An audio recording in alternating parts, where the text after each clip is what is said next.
আমার প্রিয় মা বোন, এবার আপনাদের উদ্দেশ্যে আমি কোরআন এবং হাদিসের আলোকে 11টি বিশেষ নাসিহা পেশ করতে চাই, যেগুলো আপনাদের জীবনকে আলোকিত করবে, দুনিয়াতে আপনাদেরকে মর্যাদার আসনে আসীন করবে, আর আখিরাতে আল্লাহ তাআলার কাছে আপনারা প্রিয় বান্দী হিসাবে উপস্থাপিত হবেন। আল্লাহর কাছে আল্লাহর প্রিয় বান্দী হিসাবে উপস্থাপিত হয়ে জান্নাত লাভ করতে পারবেন। এরকম 11টি পরামর্শ বা নাসিহা আপনাদের প্রতি আমার। নাম্বার 1, কোরআন এবং হাদিসের জ্ঞান অর্জন করা। এটা সকল পুরুষ এবং নারী সকলের জন্য ফরজ। কোরআন এবং হাদিসের জ্ঞান অর্জন করা আমাদের জন্য ফরজ। আমরা অনেকেই আছি যারা ইসলামের ফরজ বিধিবিধানগুলো জানি না। আমাদের যেগুলো অবশ্য কর্তব্য সেগুলো আমরা অনেকে জানি না, শুধু নামে মুসলমান। গতানুগতিক কিছু কাজ করি, হাতে গোনা কিছু ইসলামের নামে কাজ করি, বাস মনে করেছি আমি মুসলমান হয়েছি। আপনাকে ঈমান সম্পর্কে জানতে হবে। আপনার ঈমান কিভাবে আনতে হবে, কি কোন কোন বিষয়ের প্রতি বিশ্বাস থাকতে হবে, কি বিশ্বাস থাকতে হবে, আল্লাহ সম্পর্কে বিশ্বাস থাকতে হবে। ঈমান সম্পর্কে অনেক ভুল ধারণা আমাদের আছে। আমরা আল্লাহ সম্পর্কে বিস্তারিত জানি না, আখিরাত সম্পর্কে জানি না, নবী রাসূল সম্পর্কে জানি না। এগুলো সম্পর্কে সঠিক জ্ঞান অর্জন করতে হবে। 5 ওয়াক্ত নামাজ এর বিধিবিধানগুলো, কখন কোনটা পড়তে হয়, ওয়াক্ত কখন থাকে কখন যায়, অনেক মহিলা আছেন জানেন না, অনেক নারীরা আছেন, অনেক পুরুষরা আছেন জানেন না। এগুলো জানতে হবে। ইসলামকে জানাটা অনেক গুরুত্বপূর্ণ। আর জানার জন্য কোরআনে কারীম বুঝে পড়বেন, হাদিস বুঝে পড়বেন, মাসলা মাসাইলের বই পুস্তক বুঝে পড়বেন ওলামাদের তত্ত্বাবধানে থেকে, এবং কোরআন এবং হাদিস শেখার যত ভালো আয়োজন উদ্যোগ আছে সেগুলোতে শামিল হবেন, জ্ঞান অর্জন করবেন। এটা ইসলামের গুরুত্বপূর্ণ একটা ব্যাপার। জ্ঞান অর্জন যদি না করেন তাহলে আপনি ইসলামের কোনো কাজ করতে পারবেন। ইসলামের সব কিছুর আগে হলো জ্ঞান অর্জন করা। সব কিছুর আগে ইসলাম সম্পর্কে ইলম অর্জন করতে হবে, কোরআন হাদিসের নলেজ অর্জন করতে হবে। নাম্বার 2, 5 ওয়াক্ত নামাজ। নবী সাল্লাল্লাহু আলাইহি সাল্লাম জান্নাতে, মেয়েদের জান্নাতে যাওয়ার শর্টকাট যে সিলেবাস দিয়েছেন, শর্টকাট যে ওয়ে বলেছেন, 4টা শর্ত দিয়েছেন। এর মধ্যে থেকে একটা হলো 5 ওয়াক্ত নামাজ ঠিকঠাক মতো যদি আদায় করেন। অনেক মহিলারা আছেন জোহরের নামাজ আসরের সময় গিয়ে আদায় করেন, আসরের কাছাকাছি আদায় করেন, কারণ গৃহস্থলী কাজে ব্যস্ত থাকেন, রান্নাবাড়ার কাজে ব্যস্ত থাকেন, গা গোসল নিয়ে ব্যস্ত থাকেন। করছি করে এই রান্নাবাড়া করা, সবাইকে খাবার দাবার দেওয়া, ছেলে মেয়েকে খাবার দাবার দেওয়া, ঘর ইত্যাদি মোছা ধোয়া, এগুলো করতে করতে, নিজের গোসল করতে করতে 3টা 3:30 বেজে যায়। অনেক সময় আসরের ওয়াক্তের কাছাকাছি গিয়ে তারপর জোহরের নামাজ আদায় করেন। খুবই গর্হিত একটা কাজ। আমার মা বোনরা সতর্ক থাকবেন এ ব্যাপারে, যে নামাজ সময় মতো আদায় করতে হবে। শয়তান আপনাদেরকে একটা ভুল কথা বলে ধোঁকা দেয়, সেটা হলো যে আমি রান্নাবাড়া করছি যে পোশাকে, এই পোশাকে কিভাবে নামাজ পড়বো, তাহলে আমি গোসল টোসল করে একটা নামাজ পড়বো। আর গোসল তো আর সহজে করা হয় না। রান্নাবাড়ার পরে সবাই বাড়ায় খাওয়াই দেওয়া, এরপরে ঘর দুয়ার পরিষ্কার করা, এরপরে সব কাজ শেষে গোসল করা, তারপরে গোসল করে এসে নামাজ পড়া, এসব করতে করতে শয়তান আপনার নামাজটা অনেক পিছায় দেয়। মনে রাখবেন, আপনি যে পোশাকে কাজ করতেছেন ওই পোশাকে যদি দুর্গন্ধ না থাকে, খারাপ না থাকে, ভালো পোশাক হয়, তো ওই পোশাকে আপনি নামাজ পড়তে পারবেন। দুর্গন্ধ থাকলেও শরীরকে ফ্রেশ করার ব্যবস্থা আছে, আপনি ফ্রেশ করে আপনি নামাজে দাঁড়ায় যাবেন। এরপর নামাজ পড়ে বাকি কাজ করবেন। নামাজকে বলবেন না যে আমার অনেক কাজ আছে, এগুলো শেষ করে নামাজ পড়বো। শয়তান আমাদেরকে ধোঁকা দেয়। এই জন্য মা বোনরা 5 ওয়াক্ত নামাজ সময় মতো আদায় করবেন, ঠিকঠাক মতো আদায় করবেন। অনেক মা বোনরা আপনারা নামাজ পড়েন, নামাজ হয় না। বাংলাদেশে বেশিরভাগ মহিলাদের, নারীদের মধ্যে একটা ভুল আছে নামাজ প্রসঙ্গে, সেটা হলো যে নামাজের মধ্যে সতরটা ভালো করে ঢাকেন না। সতর কি? মেয়েদের নামাজের মধ্যে মুখমণ্ডল ছাড়া, 2 হাতের কবজি ছাড়া তাদের মাথা থেকে পা পর্যন্ত পুরো শরীর তারা ঢেকে রাখবে। আজকাল নামাজের ওড়না পাওয়া যায়, এই ওড়নাগুলো পরলে এই মুখমণ্ডল ছাড়া 2 হাত এক সহকারে ঢাকা থাকে, এভাবে ঢেকে রাখতে হবে। আপনি যদি নামাজ পড়েন, আপনার গলা দেখা যায়, আপনার কাঁধের কিছু অংশ দেখা যায়, চুল দেখা যায়, আপনার হাতের কনুই দেখা যায়, তাহলে সেক্ষেত্রে কিন্তু আপনার নামাজ হবে না। যদি আপনার পুরো নামাজ জুড়ে এরকম খালি থাকে এগুলো, তাহলে নামাজ হবে না। অনেক বোনরা এটা জানেন না, তাহলে নামাজটা ঠিকঠাক মতো পড়তে হবে জান্নাতে যাওয়ার জন্য। এটা পূর্ব শর্ত। নাম্বার 2। নাম্বার 3, রমজান মাসে রোজা রাখা। রোজা রাখার ক্ষেত্রে আলহামদুলিল্লাহ মা বোনরা রাখেন সাধারণত, কিন্তু রোজা রেখে গীবত, মিথ্যা, শেকায়েত, মানুষের পিছনে সমালোচনা করা, এগুলো করলে রমজান নষ্ট হয়ে যায়, রোজা নষ্ট হয়ে যায়। এগুলো করা যাবে না, এগুলোতে বেঁচে থাকতে হবে। সেই সাথে অনেক মা বোন আছেন, একটু সন্তান গর্ভে আসছে, কিন্তু সন্তান দুধ কিংবা সন্তান দুধ পান করে, এই অজুহাত দিয়ে তিনি দেখা যায় যে রমজানের রোজা ঠিক মতো রাখেন না। এটা ভুল। বরং সামান্য একটু ঠুনকো অজুহাতে রমজানের রোজা বাদ দেওয়া যাবে না। যতক্ষণ পর্যন্ত শক্তি সামর্থ্য আছে রমজান রোজা ঠিক মতো রাখতে হবে। নাম্বার 3। 4 নম্বর হলো স্বামীর আনুগত্য করা। আমি সবসময় বলি এটা হলো মহিলাদের জন্য তিতা করল্লার আমল। তিতা করল্লা দিয়ে জুস বানায় খাওয়ানো, এটা যেরকম কষ্টের কাজ মানুষের জন্য, ঠিক একইভাবে মহিলাদের জন্য স্বামীর কথা শোনাটা এরকম কষ্টের কাজ। অনেক মহিলা আছে নামাজ পড়তে রাজি আছি, রোজা রাখতে রাজি আছি, তাসবিহ তাহলিল করতে রাজি আছি, কোরআন পড়তে রাজি আছি, মগর পুরুষের স্বামীর কথা শুনবো না।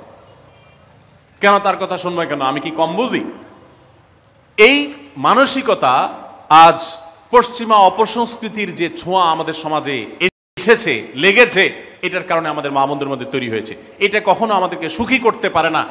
একটা ছোট মুদি দোকানেও একজনকে দায়িত্বশীল মানতে হয়, একজন মালিক হয়, আরেকজন অধীনস্থ হয়, একজন ম্যানেজার হয়, আরেকজন তার কর্মী হয়। এতটুকু চেইন অফ কমান্ড যদি ঠিক না থাকে, তাহলে একটা ছোট দোকানও সুশৃঙ্খলভাবে চলতে পারে না, সেটাও বিশৃঙ্খল হয়ে যাবে। তাহলে একটা সংসার, একটা পরিবারে একজনকে মুরব্বী না মানলে কিভাবে সেটা চলতে পারে? অবশ্যই একজন নারী তার স্বামীকে অভিভাবক মানবেন, মুরব্বী মানবেন, তাকে মেনে চলবেন। শুধু ইসলামই বলে নেই, পশ্চিমা দুনিয়ার মানুষরাও স্বীকার করে। সবাই একটা আত্মজীবনীমূলক লেখা ধারাবাহিকভাবে বাংলাদেশে একটি জাতীয় গণমাধ্যমে প্রকাশ হয়েছে অনেক বছর আগে, আমি পড়েছি। সেখানে তিনি পরিষ্কার করে বলেছেন যে আমার দাদি নানীরা পারিবারিক জীবনে যতটা সুখী ছিল, এখন আমাদের স্ত্রী, আমাদের মেয়েরা ততটা সুখী না। অথচ তাদের এত বেশি শাড়ি চুড়ি, এত বেশি সাজগোজ, এত বেশি সুখ সমৃদ্ধির উপকরণ ছিল না আজকের মেয়েদের যতটা আছে। পারিবারিক শান্তি তখন যতটা ছিল এখন তার ধারে কাছেও নেই। এর অন্যতম কারণ হলো এটি যে আমরা পশ্চিমা অপসংস্কৃতির ছোঁয়ায় পড়ে শয়তান আমাদেরকে অতিরিক্ত স্বাধীনতার নাম দিয়া আমাদেরকে বলগাহীন স্বাধীনতার পথে নিয়ে গেছে, যেটা আমাদের ধ্বংস ডেকে এনেছে। এজন্য একজন গার্ডিয়ান, একজন অভিভাবক পরিবারে থাকতে হবে, তাকে মানতে হবে।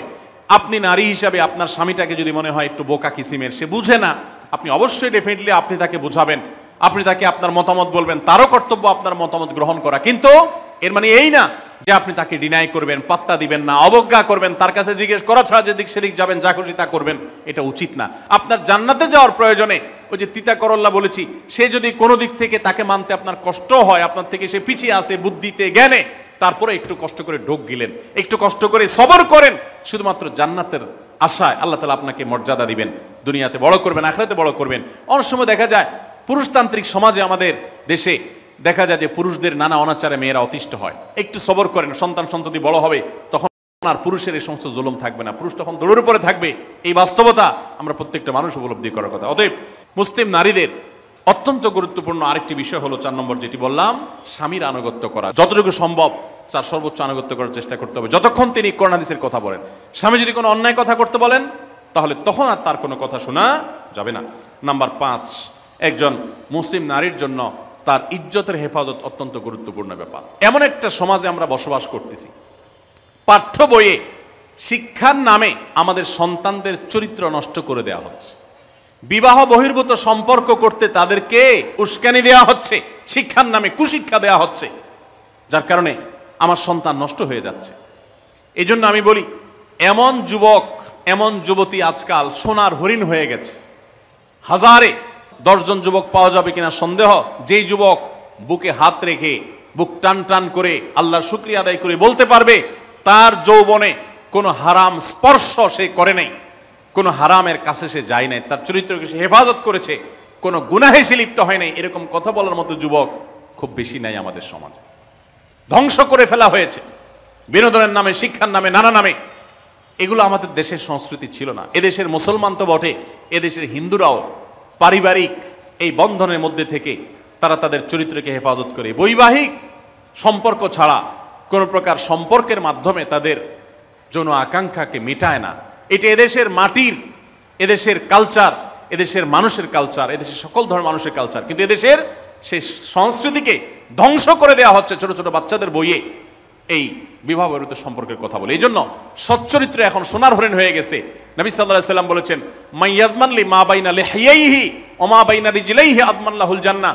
যে ব্যক্তি তার 2 চোয়ালের মাঝখানের অঙ্গ অর্থাৎ মুখ, আর যে ব্যক্তি তার 2 রানের মধ্যবর্তী অঙ্গ, তার লজ্জাস্থানকে হেফাজত করবে, অন্যায় খাতে ব্যবহার করবে না, এটার সংরক্ষণের দায়িত্ব এবং গ্যারান্টি যে ব্যক্তি নিজের ব্যাপারে নিজে নিবে, নবী সাল্লাল্লাহু আলাইহি ওয়াসাল্লাম বলেছেন, আমি তার জন্য জান্নাতের দায়িত্ব নিয়ে নিলাম। যে এটা 2টার দায়িত্ব নিতে পারবে, আমি তার জান্নাতের দায়িত্ব নিলাম। এবং নবী সাল্লাল্লাহু আলাইহি ওয়াসাল্লাম আরো বলেছেন, আকসারু মা ইউদখিলুন নাস আন-নার, মানুষকে সবচেয়ে বেশি জাহান্নামে নিয়ে যায় কোন জিনিসে? আল ফামু আল ফরজ, এই 2টি অঙ্গ, মুখ এবং লজ্জাস্থান। এই জন্য মা বোনরা, অনেকে আপনাদেরকে অনেক প্ররোচনা দিবে, অনেক গুনাহের পথে আহ্বান করবে, আপনাদের মেয়েরা স্কুল কলেজে পড়তে গেলে সেখানে অনেক অন্যায় আবেদন শুনবে, হারামের আহ্বান শুনবে। তাদেরকে সুশিক্ষা দিবেন যে আল্লাহ তাআলা তোমাকে যে চরিত্র দিয়েছে, যৌবন দিয়েছে, এটাকে যেখানে সেখানে ব্যবহার করলে হবে না। কিয়ামতের ময়দানে যুবকদেরকে আলাদা করে জিজ্ঞাসা করা হবে, তোমার যৌবনকালে কি করছো সেটা বলো, বুড়া বয়সে এসে কি করছো এটা ইম্পর্টেন্ট না, যৌবনকালে কি করে আসছো সেটার হিসাব দাও। যৌবনকে হেফাজত করার গুরুত্ব এত বেশি, আল্লাহ আলাদা করে জিজ্ঞাসা করবেন। এই জন্য মা বোনদের কর্তব্য তাদের মেয়েদেরকে, ছেলেদেরকে অসৎ চরিত্রতা থেকে হেফাজত করবেন, সংরক্ষণ করবেন, তাদেরকে বুঝাবেন, তাদেরকে সেভাবে বড় করবেন যে বিয়ে শাদীর মাধ্যমে, সাংসারিক জীবনের মাধ্যমে তোমরা তোমাদের এই জীবনকে তোমরা উপভোগ করবে। আল্লাহ তাআলা তোমাদের জন্য যে নেয়ামত রেখেছেন সেই নেয়ামত তোমরা পাবে, কিন্তু অবৈধ উপায়ে কখনো তোমরা সেদিকে পা বাড়াবে না। যারা বাড়ায় তাদের দুনিয়াতেই ধ্বংস হয়, আখিরাত তো আছেই। এই অবৈধ সম্পর্ক করে সুখে থাকে খুব কম মানুষ। যারা যত বেশি এই জগতে যায় তারা তত বেশি অসুখী থাকে দাম্পত্য জীবনে।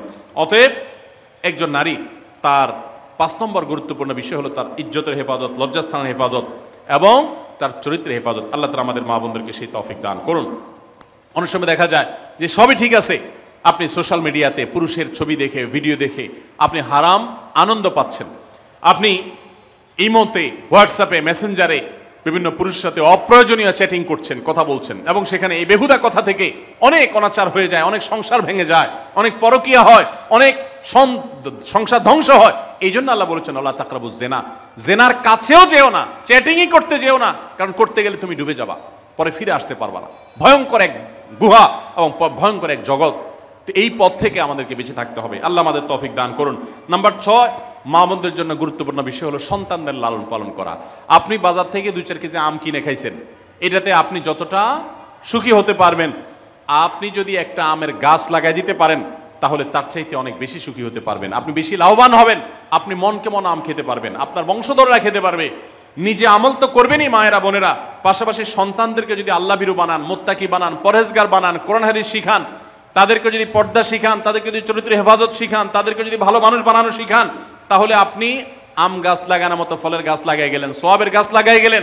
দুনিয়া থেকে চলে যাবেন, নেক সন্তানের আমল যেগুলো আপনি শিখাই দিয়ে গেছেন এগুলোর সওয়াব আপনি পেতে থাকবেন। ছেলেটাকে সূরা ফাতিহা নিজে শিখাবেন, মেয়েটাকে সূরা ফাতিহা নিজে শিখাবেন, নিজে ভালো করে শিখবেন, তাহলে মরণ পর্যন্ত এই ছেলে যতবার সূরা ফাতিহা পড়বে প্রত্যেক নামাজে আপনি কিন্তু সওয়াব পেয়ে থাকবেন, কারণ আপনি শিখাই দিয়ে গেছেন, আপনি শুরুটা করে দিয়ে গেছেন। এই জন্য মা বোনদের জন্য সন্তানদের লালন পালন করা, সন্তান দুধে ভাতে আছে কিনা, ভালো জামা কাপড় পরছে কিনা, এর চাইতে ইম্পর্টেন্ট হলো সন্তান আমার নামাজ পড়ছে কিনা, সন্তান আমার আল্লাহকে চিনে কিনা, সন্তান আমার কোরআন হাদিসের শিক্ষা পেয়েছে কিনা। সন্তান একদিন স্কুলে যায় না, তার জন্য আমার মাথা খারাপ হলে, সন্তান একদিন নামাজ পড়ে না এক ওয়াক্ত, তার জন্য আরো বেশি মাথা খারাপ হতে হবে। তাহলে আপনি দায়িত্বশীল মা হতে পারবেন, দায়িত্বশীল বাবা হতে পারবেন। মনে রাখবেন নবী সাল্লাল্লাহু আলাইহি ওয়াসাল্লাম বলেছেন, প্রত্যেকটা শিশু জন্মগ্রহণ করে ভালো মানুষ হয়ে, কেউ জন্মগতভাবে খারাপ হয় না, ডাকাত হয়ে জন্মায় না, তবে তার মা বাপ তাকে নষ্ট করে। কারণ মা বাপ তাকে ঠিক মতো লালন পালন না করে, ভালো পরিবেশ দেয় না, খারাপ ছেলেফেলের সাথে মিশে, তখন সে নষ্ট হয়। এই জন্য আপনার দায়িত্ব সন্তান কার সাথে মিশছে, কোথায় যাচ্ছে, কি করতেছে, মোবাইলে কি দেখছে, সন্তানকে সময় দেন, মোবাইল টিপাটিপি বন্ধ করেন, তাদেরকে নিয়ে বসেন, তাদেরকে কথা শোনান, কোরআন হাদিস পাঠ করে শোনান, তাদেরকে ভালো পরিবেশ দেন, ভালো ফ্যামিলির, দিনদার ফ্যামিলির বাচ্চাদের সাথে তাদেরকে মিশান। ইনশাআল্লাহ আপনি আল্লাহর কাছে এর জন্য উত্তম বিনিময় পাবেন, সওয়াব পাবেন। নাম্বার 7, মা বোনরা বিশেষ করে আপনাদের জন্য গুরুত্বপূর্ণ হলো কৃতজ্ঞতা আদায় করবেন। পুরুষদের জন্য গুরুত্বপূর্ণ, কিন্তু মা বোনদের জন্য বিশেষ গুরুত্বপূর্ণ এই জন্য যে নবী সাল্লাল্লাহু আলাইহি ওয়াসাল্লাম বলেছেন, তিনি জাহান্নামে নারীদেরকে যে দেখেছেন, তাকে যে দেখানো হয়েছে মেরাজে, যে প্রচুর সংখ্যক নারীরা জাহান্নামে, এর অন্যতম একটা কারণ ছিল নেয়ামতের নাশকরি করা। পুরুষদের মধ্যেও নাশকরির কারণে বহু পুরুষ জাহান্নামে যাবে। মা বোনরা স্বামী এবং নিজের জগতে যতটুকু আল্লাহ তাআলা দিয়েছেন এতটুকুর উপর শুকর আদায় করবেন। আপনার স্বামী মানুষটা হয়তো মুখটা খারাপ, কিন্তু তার শরীরটা ভালো আছে, সে আপনাকে উপার্জন করে এনে খাওয়ায়। অনেক মহিলা আছে তার স্বামী হয়তো অ্যাক্সিডেন্ট করে পঙ্গু হয়ে গেছে, সে হয়তো বিছানা শুয়ে বাকি জীবন কাটিয়েছে, তার কষ্টের কোনো শেষ নাই। আপনার স্বামী হয়তো বা তার কোনো দিক থেকে দুর্বলতা আছে, আবার বহু দিক থেকে তার ভালো গুণ আছে।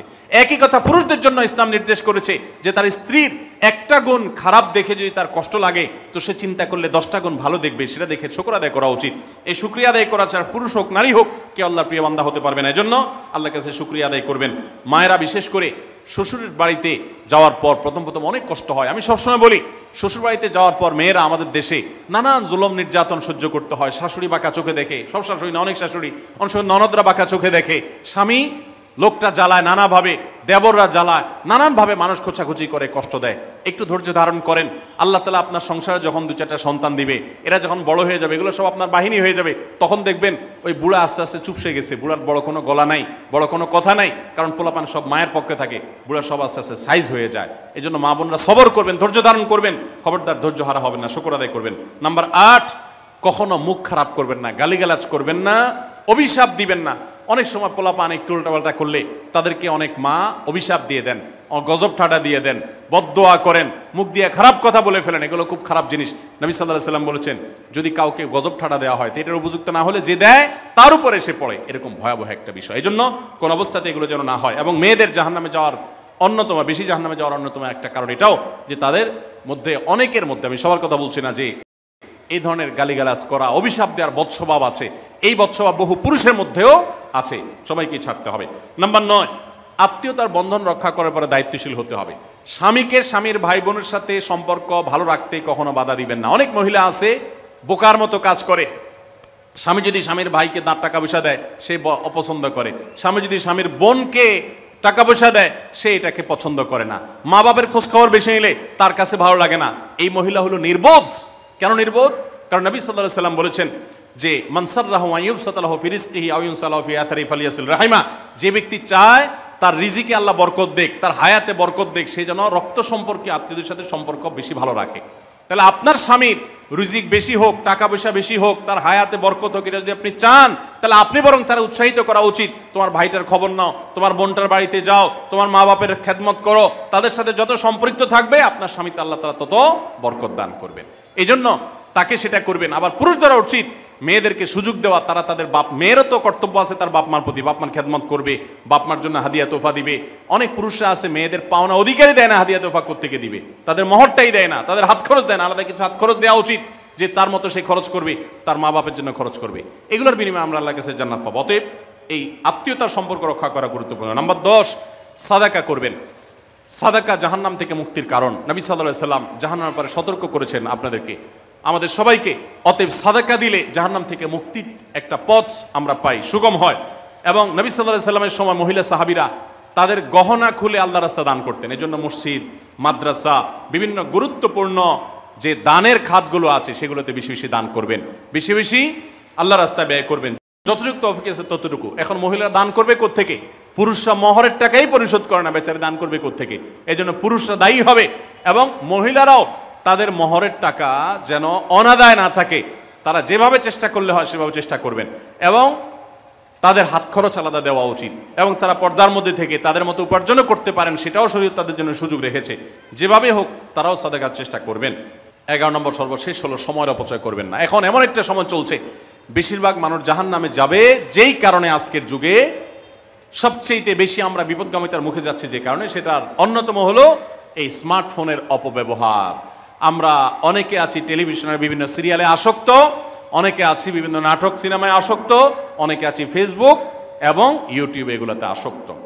বিশেষ করে মা বোনদেরকে বলছি, অনেকেই আছেন এখনো রিমোট ছাড়া তার পেটের ভাত হজম হয় না, সারাদিন রিমোট হাতে বসে থাকেন, একটার পর একটা সিরিয়াল এবং চ্যানেল পাল্টাতে থাকে। মনে রাখবেন, সফল ইমানদার হতে হলে এই অনর্থক কাজ না ছাড়লে আপনি সফল ইমানদার হতে পারবেন না। অনেকে নামাজে পড়ে আবার সিরিয়ালও দেখে, অনেকে আছেন ফেসবুকে ঘন্টাকে ঘন্টা, ইউটিউবে ঘন্টা ঘন্টা সময় নষ্ট করেন।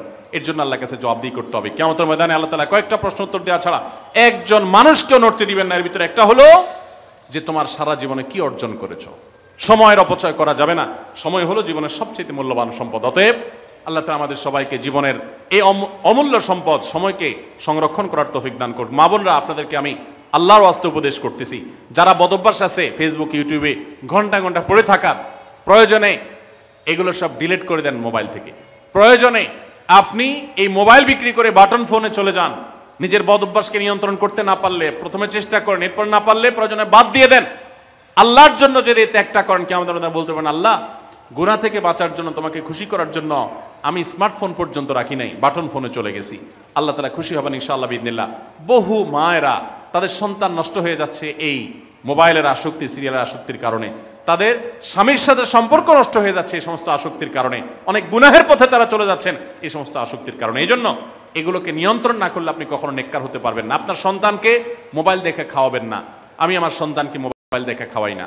আমরা সব জায়গায় বলি মোবাইল দেখা, কার্টুন দেখায়া, মোবাইল দেখায়া বাচ্চাকে খাওয়াবেন না।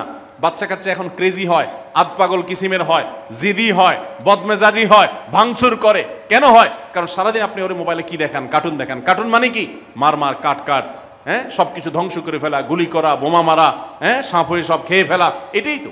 এগুলো বাচ্চাদেরকে ক্রেজি করে, বাচ্চাদেরকে মানসিকভাবে অসুস্থ করে, ধ্বংস করে দেয়। তাদেরকে ফিজিক্যাল খেলাধুলা, শারীরিকভাবে করতে পারে এরকম খেলাধুলার ব্যবস্থা করেন, দৌড়াদৌড়ি করার ব্যবস্থা করেন। বাচ্চারা সুস্থ থাকবে, ভালো থাকবে। মোবাইল থেকে তাদেরকে বাঁচান, টেলিভিশন থেকে তাদেরকে বাঁচান, এবং কার্টুন থেকে, ভিডিও গেমস থেকে তাদেরকে বাঁচান।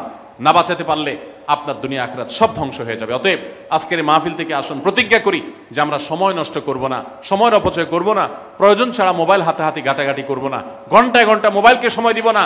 অনেক মেয়েরা আছেন, অনেক পুরুষরা আছেন, এই একটি অপকর্মের কারণে তার শিক্ষা জীবন ধ্বংস হয়ে যায়, চাকরি নষ্ট হয়ে যায়, ব্যবসা লাডে উঠে, মা বাবার সাথে সম্পর্ক নষ্ট হয়, স্বামী স্ত্রীর সম্পর্ক নষ্ট হয়, সাংসারিক জীবন ধ্বংস হয়ে যায়, সবকিছু ধ্বংস হয়ে যায় শুধু এই মোবাইল ফোনের অনিয়ন্ত্রিত ব্যবহার করার কারণে।